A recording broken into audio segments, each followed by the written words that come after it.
Welcome to Issues and Answers with your host, Diane Kinderwater. Issues and Answers is presented as a public service to inform, educate, and better the lives of New Mexicans. And now, Issues and Answers with your host, Diane Kinderwater.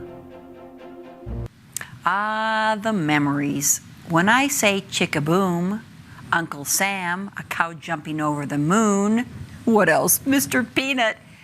Does that conjure up any memories for you? It sure does for me. It brings me back to 1986, which was the inaugural of the balloon glow, the balloon rodeo at the Albuquerque International Balloon Fiesta. And that was during its 18th year. My memory goes back to 1986. How about yours? Do you go back 50 years to 1972? April 8th, when we had the first Albuquerque International Balloon Fiesta. I'm not sure how international it was back then, but it was the beginning of what became our beloved Balloon Fiesta.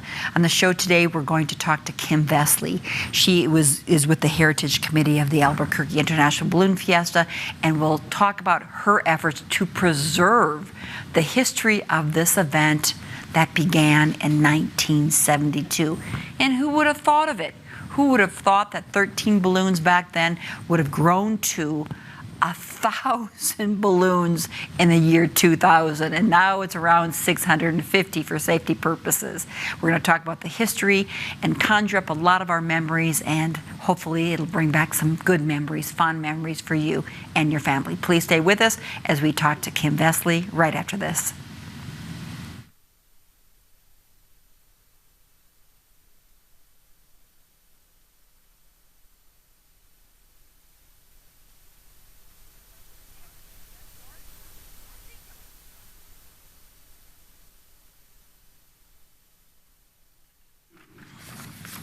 Actually, ballooning in the United States, I'm going to look at my notes, started really back in, 1783. First it was in France with the Montgolfier brothers.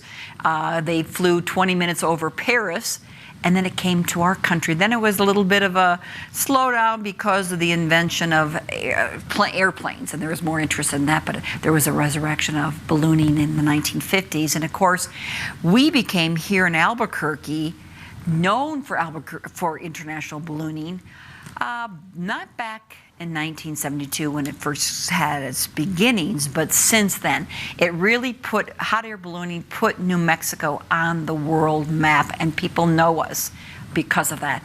And people come to visit us because of that. They're maybe not going to come to Albuquerque if they don't know about us worldwide, but they do know about us because of the Balloon Fiesta. Mm-hmm. And Kim Vesely is with me, and she's on the Heritage Committee of the Albuquerque International Balloon Fiesta. And back then, when it started, who thought of preserving all this history?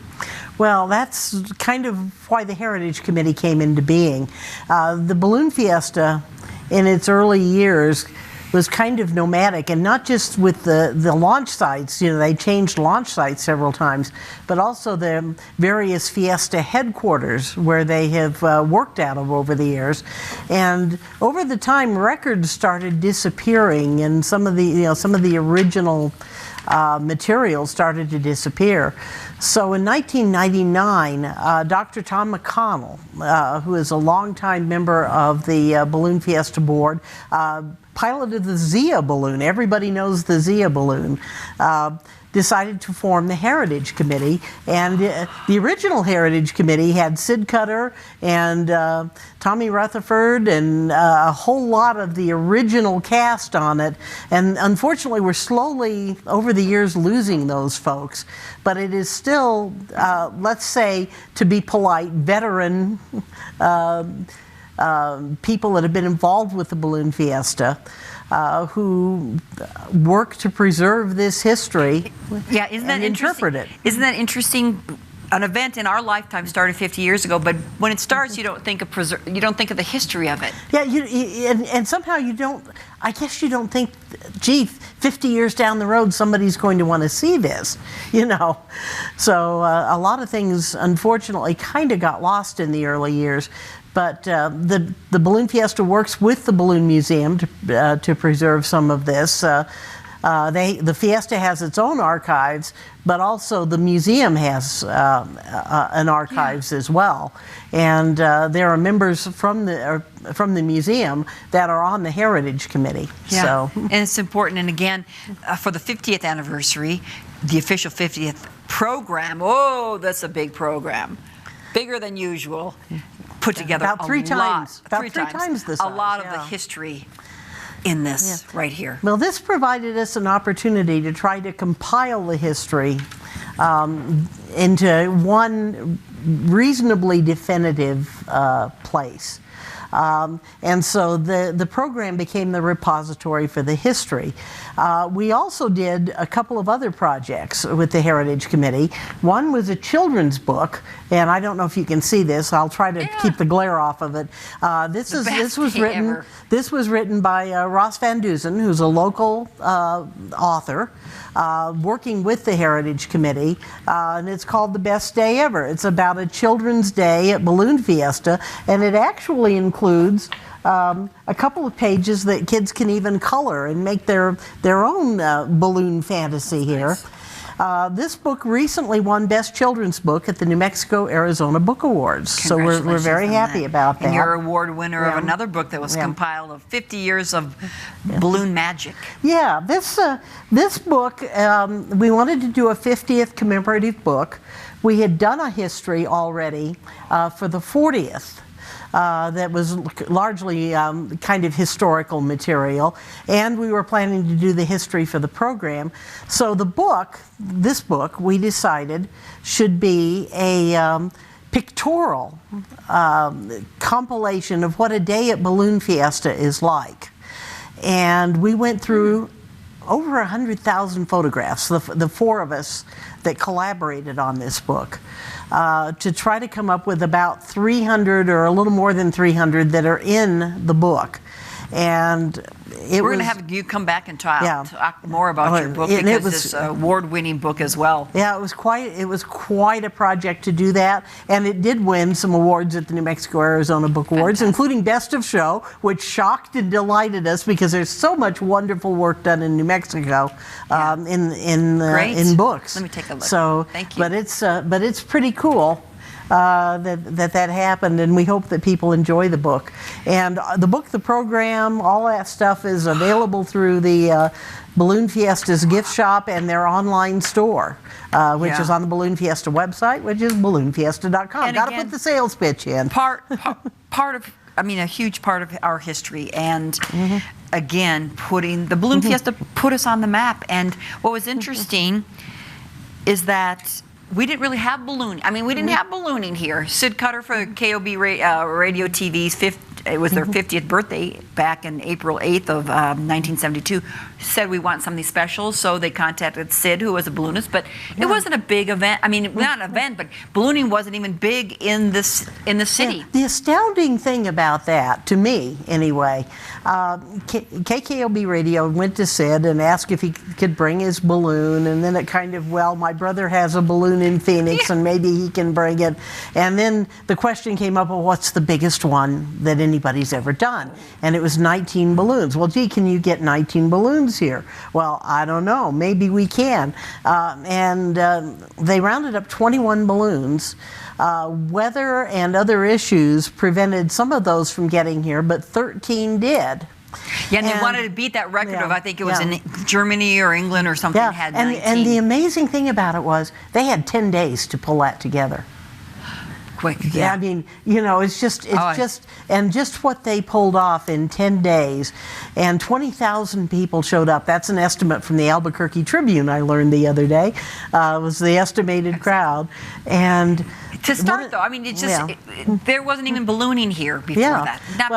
But now we see it almost every morning in the fall, not just at Fiesta, but you see it's September, it's year-round. People are out on the mesa with their hot air balloons, and again, starting that really gave a kick in the pants to Albuquerque. Yeah, and the interesting thing too that was fortuitous is one of the 13 pilots that got here was Don Kirsten, who at the time was the president of the National Ballooning Organization, and they were looking at the time for a place to hold the first World Hot Air Balloon Championships. And he was so impressed by what he saw in Albuquerque, he says, you all really ought to bid on this, right? So he persuaded Sid and the city to put in a bid for the first Worlds, and conveniently didn't tell Sid that nobody else was bidding. So we automatically got that. But we wound up with the first Worlds, and we went from 13 balloons in that first year to 129 in 1973. I'm doing this off the top of my head. 38 or 39 of them, I think, were world competitors, and the rest were fun flyers. They called them Fiesta flyers.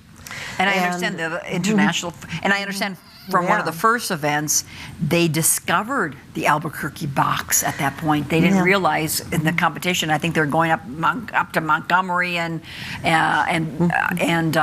Montebo. The first one landed on the first test, but they discovered, I get another shot because at different altitude they could fly, and they didn't realize we had such a box here. That kind of happened in '72, where the legend has it, and that I've heard over the last few days. Don and Willie Picard, husband and wife, flying separate balloons, kind of went up higher and found out that they could come back, and they were able to use that and maneuver in and sneak in front of the Whitakers who thought they were in first place in order to be able to. And they're both from Minnesota, my home state. The Picards are. I was surprised to read that Minnesotans were here back in 1972 in the first absolutely. Fiesta. But the international, I think there was a pilot maybe from England that year, the next year, but they liked New Mexico because there was room to fly back in Europe. They have the borders. When they take off in a balloon, you could be in Belgium or you could be in France or Italy, within time.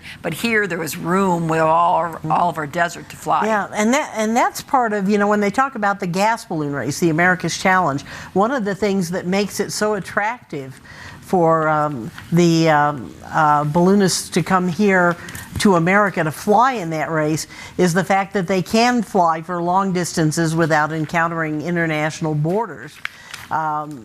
And so you have a very different type of race with the America's Challenge. You have very long distances as opposed to the Gordon Bennett in Europe, which is the World Championships, which is flown in really very tight geography and is a very tactical race. Not that the America's Challenge isn't tactical, but that's a whole different world of ballooning. And too. you're the media liaison for that, but I looked in my little bit of research that the Coupe Aeronautic Gordon Bennett came to New Mexico in 1993 for the first time, and it probably maybe it was your idea. Oh heavens, no! I had nothing to do with that. 1995, just a few years back, we found our own gas balloon race, America's Challenge. Right. Well, the Coupe Aeronautique Gordon Bennett is the world's oldest air race, founded in 1906 originally.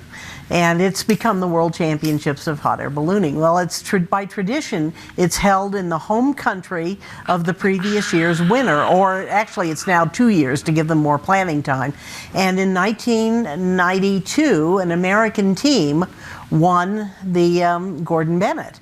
And so the race came to America, and it came to Albuquerque, and it has since been it had been held in the U.S., but not since the 1920s.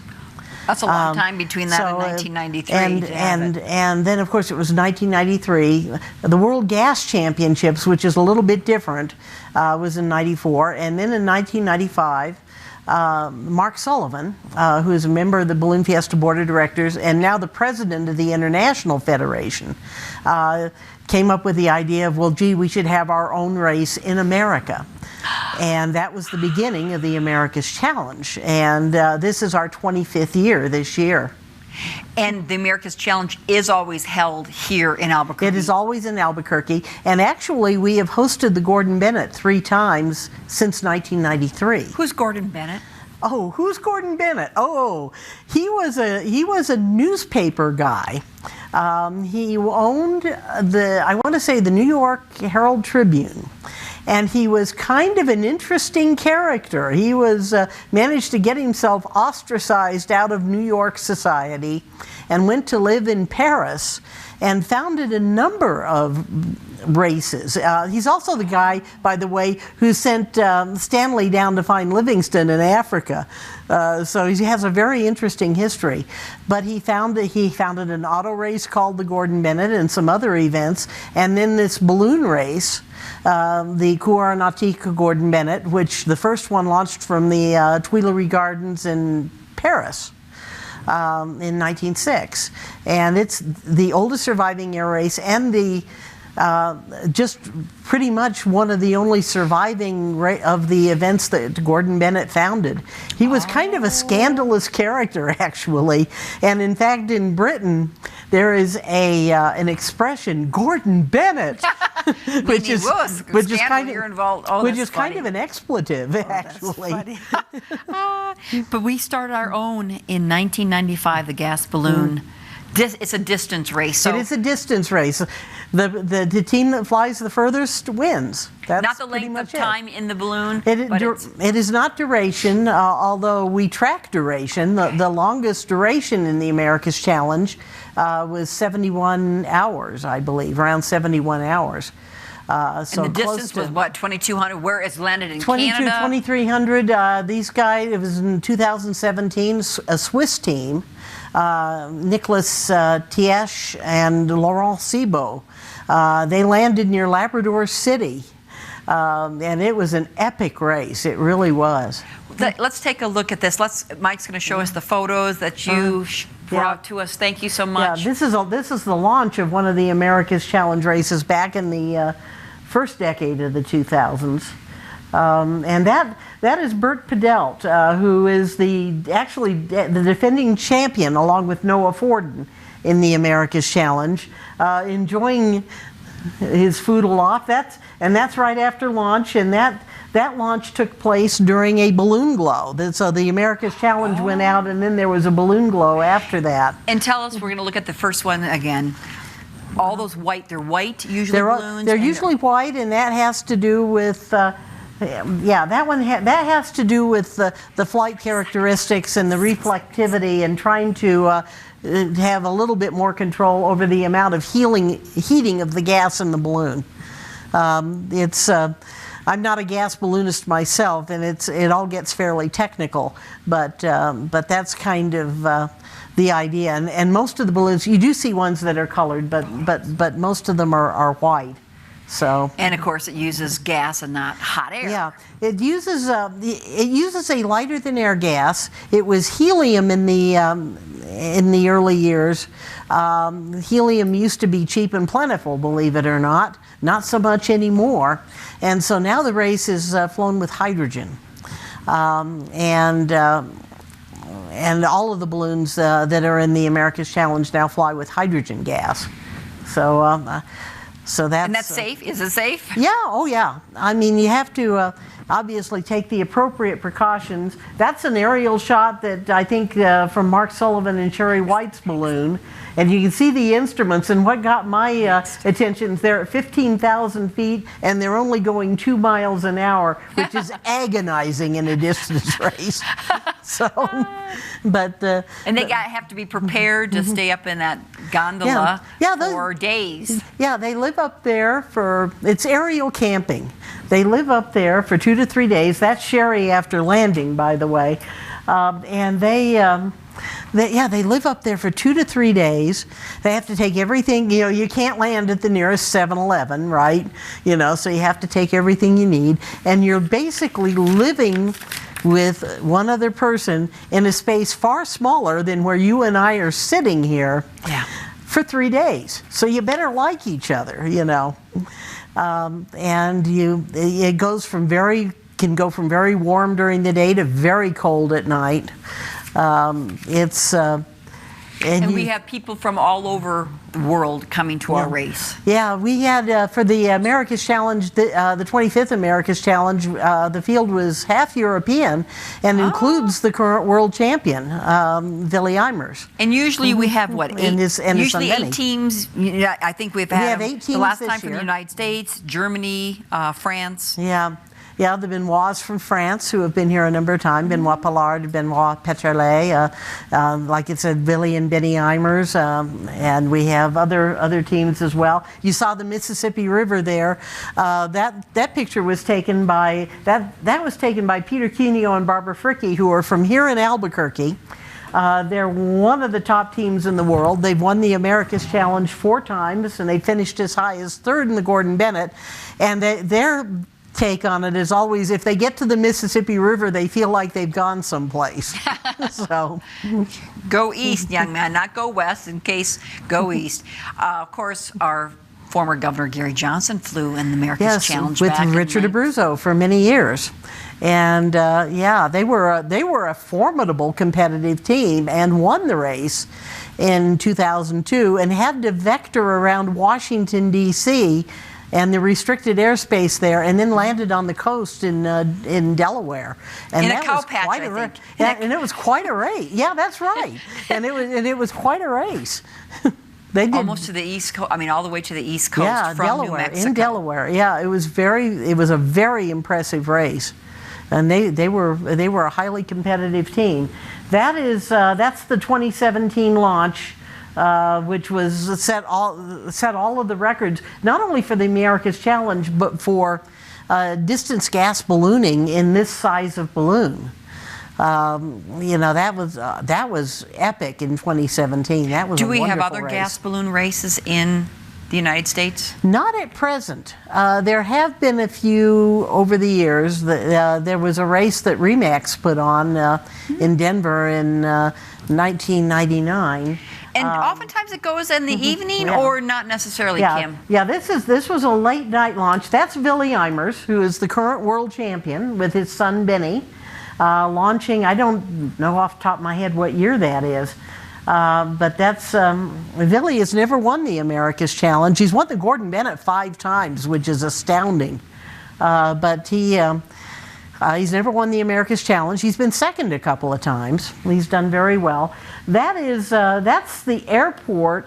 I want to say Big Spring, Texas, where Noah and Bert landed last year. So you can have very short races too. The America's Challenge in 2021 was the shortest one ever, but it was a very tactical race just because the teams had nothing to work with. There was no wind.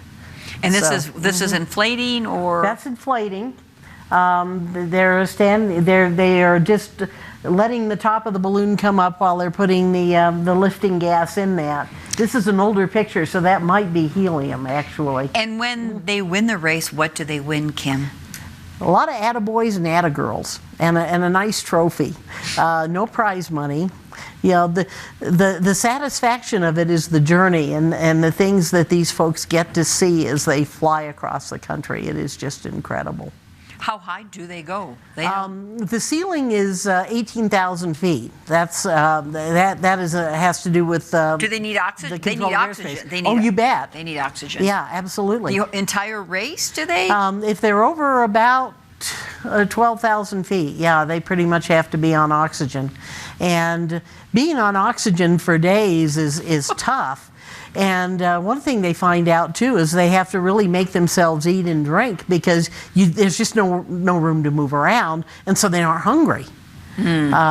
So it's really quite an interesting dynamic to do that. It's a very different world than the hot air flights of the 1 to 2 hour hot air flights you see at the balloon fiesta. What a history, Kim. That you've lived. You have been a volunteer for almost the 50 years, really 47. Actually, when it just started going, right? Well, my first fiesta was 1975, and I wasn't a volunteer at that fiesta. I was a news reporter covering the balloon fiesta, and I did that for about 4 years, and started volunteering really in 1978 as a writer, and then was a launch director for 3 years, a Zebra. and then started flying and flew in the Balloon Fiesta for a number of years, pretty consistently through the 80s, and then some on and off since. And what else? Working on the program and the book, and the book, the program, and, work with Balloon Fiesta Live, which is we live stream all the Balloon Fiesta events. That has an international audience. People from all over the world tune in to see the live feeds of Balloon Fiesta. And I watch it from my home just to see, are the balloons going up? I want to see what's happening. Yep, and that of course is available on YouTube and also through the Balloon Fiesta website. So Balloon Fiesta Live, what fantastic to be able to watch that started about 6 years ago. And what's interesting with the Balloon that. Fiesta, it started with hot air balloons, and then it continues with hot air, but then we added the Glodio, we added the Special Shapes Rodeo, we added the America's Challenge, so it keeps getting bigger and bigger. And what I love, Kim, is that they added the afternoon events. Yeah. Well, the balloon glow was kind of invented in Albuquerque.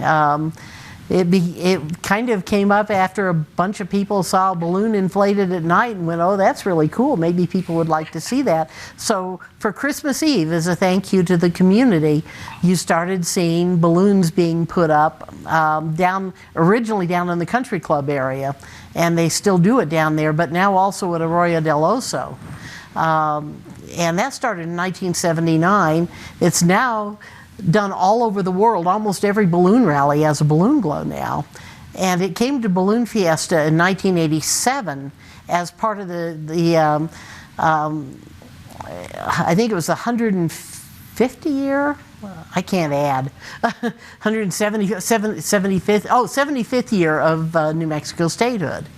So we had that, but again, that's where that started. Appreciate having that afternoon event for those who don't want to get up for the hot air. But thank you for compiling. What a history. And thanks to the Heritage Committee for putting all this together to make sure we preserve what has put New Mexico on the map. It has been such a privilege to not only be able to do that, but to have been able to, on some level, live it as well. It's just been remarkable. And one of the things that's happened with this 50th year is it's made me really fully appreciate it, maybe in a way that I haven't stopped to think about in a while. That's true. That gave us all this time to stop. And it's all about the people. It really is. And the balloons. And we can see it in your books. Thanks for all you've done to preserve this history and what it's meant to all of us in our lives, because we're all living the history. Thank you for watching this program. I'm Diane Kinderwater. Make it a great week with your family. We'll see you next time. Bye-bye. Bye-bye.